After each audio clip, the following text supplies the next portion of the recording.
Assalamualaikum warahmatullahi wabarakatuh.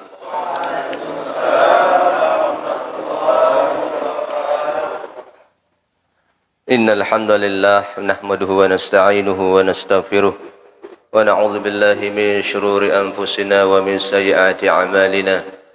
Man yahdihillahu fala mudilla lahu wa man yudlilhu fala hadiya lahu. Wa asyhadu an la ilaha illallah wahdahu la syarika lahu. Wa asyhadu anna Muhammadan abduhu wa rasuluh la nabiyya ba'dah. Allahumma shalli wa sallim wa barik ala sayyidina wa habibina wa syafi'ina Muhammad wa ala alihi wa ashabihi ajma'in. Subhanaka la ilma lana illa ma 'allamtana innaka antal alimul hakim. Rabbi shrah li sadri wa yassir li amri wahlul 'uqdatam min lisani yafqahu qawli. Qala ta'ala fi kitabihil karim. A'udzu billahi minasy syaithanir rajim. Bismillahirrahmanirrahim. Syahrul Ramadan alladzi unzila fihi al-Qur'an hudan lin-nasi wa bayyinatin minal huda wal furqan. Wa qala Rasulullah sallallahu alaihi wasallam, man qama ramadana imanan wa ihtisaban ghufira lahu ma taqaddama min dhanbihi wa ma ta'akhkhar. Amma ba'd. Yang saya hormati pengurus Masjid Al-Ihsan, Imam Masjid Al-Ihsan Transitu, jamaah, bapak-bapak dan ibu-ibu jamaah Masjid Transitu yang insyaallah dimakan Allah Subhanahu wa taala. Jadi alhamdulillah, mari kita mengingat Allah, kita memuji Allah dengan sama-sama melapaskan hamdalah. Alhamdulillahirabbil alamin. Karena dengan nikmat Allah lah bisa kita melaksanakan ibadah di subuh yang barakah ini. Dengan nikmat Allah lah bisa tergerak qalbu kita untuk kita bisa melaksanakan solat subuh secara berjamaah. Dan mudah-mudahan solat subuh kita mudah-mudahan diterima dan diridhai Allah Subhanahu wa taala. Man shalla subha fi jama'atin faka'annama qama al-laila kullahu. Barang siapa yang solat subuh berjamaah, maka seolah-olah jadi pahalanya sama seperti orang yang solat sunat sampai satu malam suntuk. Itulah kelebihan orang melaksanakan solat subuh berjamaah. Semoga ibadah kita di bulan Ramadan ini diridhoi dan diterima oleh Allah Subhanahu wa taala. Selanjutnya kita bersolawat, Allahumma salli ala Muhammad wa ala ali sayyidina Muhammad. Mudah-mudahan kita semua yang cinta baginda Rasulullah, mudah-mudahan dengan asbab itu kita mendapatkan syafaat beliau fi yaumil qiyamah. Amin amin ya rabbal alamin. Bapak-bapak dan ibu-ibu hadirin jamaah solat subuh yang insyaallah dimakan Allah Subhanahu wa taala. Jadi kajian kita subuh kali ini adalah hadis baginda Rasulullah sallallahu alaihi wasallam yang terdapat di dalam kitab Irsyadul Ibad karangan Syekh Zainuddin Al-Malibari rahimahullah. Hadis ini menjelaskan tentang ketika baginda Rasulullah sallallahu alaihi wasallam naik di atas mimbar. Kemudian beliau baginda Rasulullah sallallahu alaihi wasallam mengucapkan amin 3 kali. Jadi baginda Rasulullah sallallahu alaihi wasallam naik ke atas mimbar karena mimbarnya beliau itu punya tangga 3. Ada tangga pertama, kedua, ketiga. Jadi di tangga yang pertama itu beliau mengucapkan amin, amin, amin. Naik di tangga yang kedua beliau mengucapkan amin, amin, amin. Naik di tangga yang ketiga, beliau mengucapkan amin, amin, amin. Sehingga para sahabat heran dan bertanya kepada baginda Rasulullah sallallahu alaihi wasallam. Itulah kajian kita Bapak Ibu pada pagi subuh yang berbahagia ini. Jadi hadis yang menjelaskan tentang kenapa baginda Rasulullah sallallahu alaihi wasallam mengucapkan amin. Sehingga semua para sahabat heran dan bertanya-tanya. Jadi hadis baginda Rasulullah sallallahu alaihi wasallam, hadis ini bersumber dari riwayat yang bersumber dari Ibnu Huzaimah wa Hibban, annahu sallallahu alaihi wasallam sa'idal mimbara faqala amin amin amin. Qila ya Rasulullah. Jadi ketika baginda Rasulullah sallallahu alaihi wasallam sa'idal mimbara, naik di atas mimbar, kemudian beliau berkata amin amin amin 3 kali. Sehingga para sahabat bertanya, Qila ya Rasulullah, hai Rasulullah, innaka su'idtal mimbara. Ketika engkau naik di atas mimbar itu, faqulta amin, amin, amin. Mengapa engkau mengatakan amin, amin, amin 3 kali? Kami heran. Sehingga baginda Rasulullah sallallahu alaihi wasallam menjawab, faqala, beliau mengatakan, inna Jibril alaihi salam, sesungguhnya Jibril alaihi salam atani, datang kepadaku. Jadi ketika baginda Rasulullah sallallahu alaihi wasallam naik di atas mimbar, tahu-tahu malaikat Jibril datang berdoa, sehingga baginda Rasulullah sallallahu alaihi wasallam mengaminkan doa malaikat Jibril. Apa doa malaikat Jibril itu? Disebutkan dalam hadis baginda Rasulullah sallallahu alaihi wasallam. Malaikat Jibril mengatakan dalam hadis baginda Nabi ini, wa man adraka syahr Ramadan, barang siapa yang menjumpai bulan Ramadan, barang siapa yang bertemu dengan bulan Ramadan, falam yughfar lahu, belum sempat diampuni dosa-dosanya oleh Allah Subhanahu wa taala, famata, kemudian dia meninggal dunia, pada khalan nar, maka dimasukkan dalam nerakanya Allah Subhanahu wa taala. Fa'abadahu Allah, kemudian jauh dari rahmat Allah Subhanahu wa taala. Siapa itu Bapak Ibu? Orang-orang yang menemukan bulan Ramadan tapi belum sempat diampuni dosa-dosanya oleh Allah Subhanahu wa taala, kemudian diaminkan oleh baginda Rasulullah sallallahu alaihi wasallam. Sehingga baginda Rasul menjawab, orang-orang yang tidak diampuni dosa-dosanya oleh Allah Subhanahu wa taala, orang-orang yang tidak serius di bulan Ramadan, tidak memperhatikan puasanya, tidak memperhatikan sholat-sholat sunnah di malam harinya. Jadi orang-orang yang tidak berpuasa, tidak menghormati bulan yang agung, tamunya Allah, sudah diberikan, sudah didatangkan tamu itu, tetapi dia tidak menyambutnya, dia tidak menggunakan kesempatan waktu sehatnya untuk dia beribadah di bulan Ramadan. Jibril mengatakan, faqul ya Muhammad, katakanlah hai Muhammad, amin, kabulkanlah doa. Faqultu amin, kemudian baginda Nabi menjawab amin, mengikuti perintah malaikat Jibril.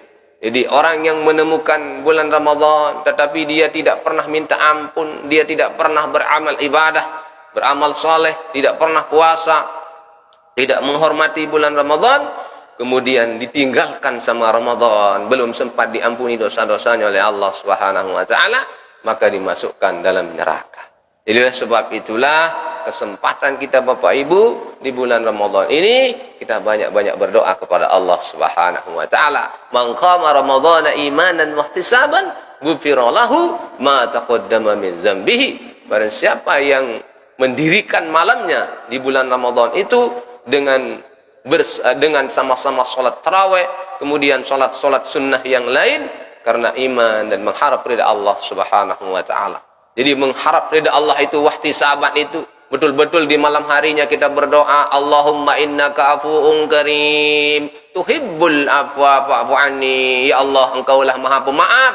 Jadi disitulah berlinang air mata kita, mohon kepada Allah. Mungkin pernah kita menzalimi orang, mungkin pernah kita berbuat dosa, di malam harinya kita meneteskan air mata, merenung di situ semua dosa-dosa kita yang pernah kita lakukan sebelumnya, itu semuanya mudah-mudahan diampuni oleh Allah Subhanahu wa taala. Oleh sebab itulah Allah Subhanahu wa taala menjelaskan, wa iza sa'alaka ibadi anni fa inni qarib, apabila engkau minta kepadaku, sesungguhnya aku ini dekat. Di bulan Ramadan ini semua doa-doa dikabulkan oleh Allah Subhanahu wa taala, tetapi dia tidak mau berdoa kepada Allah, tidak menggunakan di malam harinya untuk salat tarawih dan salat-salat sunnah yang lain. Padahal di siang harinya juga ditunggu oleh Allah, ditunggu di situ bahwa siapa saja yang berdoa minta ampun, maka diampuni dosa-dosanya oleh Allah Subhanahu wa taala. Man shama ramadhana imanan wa ihtisaban ghufira lahu ma taqaddama min dzambi. Barang siapa yang berpuasa di bulan Ramadan karena iman dan mengharap ridha Allah, maka diampuni dosa-dosanya oleh Allah Subhanahu wa taala. Jadi mudah-mudahan kita tidak termasuk orang yang didoakan oleh malaikat Jibril dan diaminkan oleh baginda Rasulullah sallallahu alaihi wasallam. Jadi orang yang menemukan bulan Ramadan tetapi dia tidak sempat berpuasa, tidak sempat dia melakukan ibadah, kemudian dia meninggal, maka dimasukkan dalam neraka. Allah Subhanahu wa taala. Nauzubillah min zalik. Kemudian yang kedua yang didoakan oleh baginda, yang didoakan oleh malaikat Jibril dan diaminkan oleh baginda Rasulullah sallallahu alaihi wasallam, "Wa man adraka abawai." Dan barang siapa yang menemukan kedua orang tuanya, au ahadahuma, atau salah satu dari keduanya, dia bersama kedua orang tuanya tetapi belum sempat berbuat baik kepada kedua orang tuanya. Dia bersama orang tuanya tapi tidak berbuat baik kepada orang tuanya. Falam yabirrahuma, dia tidak sempat berbakti kepada kedua orang tuanya. Pamata, kemudian dia meninggal dunia. Pada khalan nar, dimasukkan dalam neraka. Jadi inilah orang-orang yang durhaka kepada kedua orang tuanya, jaminannya adalah ditempatkannya di nerakanya Allah Subhanahu wa taala. Jadi oleh sebab itulah yang masih berjumpa dengan orang tuanya, marilah kesempatan itu kita gunakan untuk berbakti kepada kedua orang tua kita. Wa qadha rabbuka alla ta'budu illa iyyah wa bil walidaini ihsana. Jadi ini perintah. Jadi kalau kita dimurkai oleh Allah di dunia ini, apalagi di akhirat nanti. Jadi dengan menyia-nyiakan kedua orang tua kita. Waman adraka abawai, barang siapa yang menemukan kedua orang tuanya, au ahadahuma, atau salah satunya, ibunya mungkin masih hidup, berbaktilah kepada ibu kita. Bapak kita masih hidup, berbaktilah kepada bapak kita. Salah satu keduanya itu masih hidup, mari kita rawat dia. Kalau orang yang tidak berbuat baik kepada kedua orang tuanya, kemudian dia meninggal dunia, maka dimasukkan dalam neraka. Fa'abadahullahu, maka dikutuk jauh dengan rahmat Allah Subhanahu wa taala. Kul ya Muhammad, katakanlah hai Muhammad, amin. Wa qultu amin. Katakanlah hai Muhammad, amin, kata malaikat Jibril. Sehingga baginda Rasulullah sallallahu alaihi wasallam mengaminkan. Jadi orang-orang yang tidak berbuat baik kepada kedua orang tuanya. Kemudian yang ketiga adalah wa man zukirta indahu, barang siapa yang disebut namamu hai Muhammad. Kalau disebut nama Muhammad di sisinya, di sisi umatmu, falam yusalli alaik, dia tidak mau berselawat kepadamu, maka dia pamata, dia meninggal dunia pada khalan nar, masuk neraka. Fa'abadahullah, dikutuk, dijauhkan dari rahmat Allah Subhanahu wa taala. Kalau disebut nama Muhammad, dia tidak mau berselawat kepada baginda Rasulullah sallallahu alaihi wasallam. Oleh sebab itulah kita rajin berselawat, sallu ala Nabi Muhammad, Allahumma salli wa sallim wa barik alaihi. Jadi ada 3 doa malaikat Jibril yang diaminkan oleh baginda Rasulullah sallallahu alaihi wasallam ketika masuk bulan Ramadan. Naik di atas mimbar baginda Rasulullah, beliau mengucapkan amin, amin 3 kali. Apa sebabnya? Karena doa malaikat Jibril yang pertama adalah barang siapa yang menemukan bulan Ramadan tapi dia belum sempat dia beribadah, dia tidak melaksanakan puasa di bulan Ramadan, kemudian tidak diampuni dosa-dosanya oleh Allah, Ramadan meninggalkan dia, kemudian dia meninggal dunia, maka dimasukkan dalam neraka.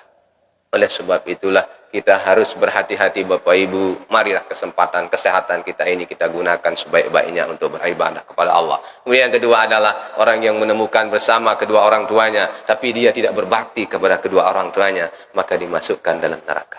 Kemudian yang ketiga adalah ketika disebut nama Muhammad tapi dia tidak mau berselawat kepada baginda Rasulullah sallallahu alaihi wasallam. Inilah 3 makna daripada hadis baginda Rasulullah sallallahu alaihi wasallam, yaitu 3 doa malaikat Jibril yang diaminkan oleh baginda Rasulullah sallallahu alaihi wasallam. Jadi mudah-mudahan hadis yang kita kaji pada subuh kali ini diberkahi oleh Allah Subhanahu wa taala. Kemudian kita amal ibadah kita di bulan Ramadan ini mudah-mudahan diterima dan diridhoi oleh Allah Subhanahu wa taala. Jadi mudah-mudahan dosa-dosa yang pernah kita lakukan diampuni oleh Allah Subhanahu wa taala. Demikian yang dapat saya sampaikan. Mudah-mudahan ada barokah dan manfaatnya. Karena kajian subuh tidak perlu banyak-banyak. Mungkin ada yang bertanya, nantilah di sesi yang lain kita berdialog bisa tentang bulan puasa. Jadi Bapak Ibu mungkin bisa mengaji dari rumah, boleh membuka channel ST Salsah Channel. Ya, cukup duduk-duduk di rumah karena kita tetap kajian di pondok, di mushola setiap subuh ini. Jadi alhamdulillah kita ngaji, kita muzakarah, buka kitab. Jadi setiap harinya itu berlanjut. Jadi mudah-mudahan ya di masjid ini juga bisa kita sama-sama bermuzakarah, bermutalah. Insyaallah orang yang ngaji di bulan Ramadan, man hadara majlisal ilmi fi Ramadan, barang siapa yang duduk menghadiri pengajian di bulan Ramadan, maka setiap langkahnya itu dihitung sebagai ibadah oleh Allah Subhanahu wa taala. Jadi itulah kelebihan orang yang mempergunakan kesempatan di bulan Ramadan ini untuk banyak-banyak mendengar pengajian. Mudah-mudahan dengan kita mendengar pengajian itu kita termotivasi untuk beribadah kepada Allah Subhanahu wa taala. Demikian yang dapat saya sampaikan. Mohon maaf apabila ada hal-hal yang kurang berkenan. Jazakumullah khairan katsiran wa syukran katsiran ala ihtimamikum.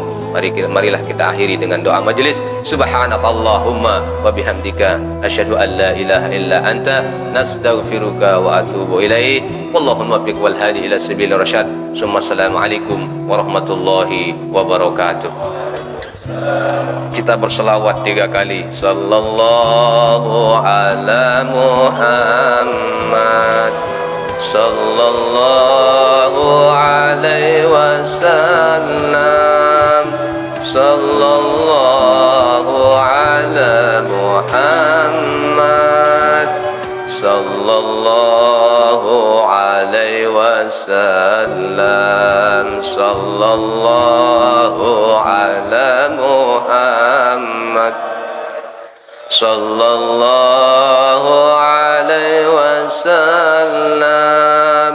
sallallahu ala Muhammad, sallallahu alaihi wasallam, sallallahu ala Muhammad, sallallahu alaihi wasallam, sallallahu ala Muhammad, sallallahu alaihi wasallam. Terima kasih.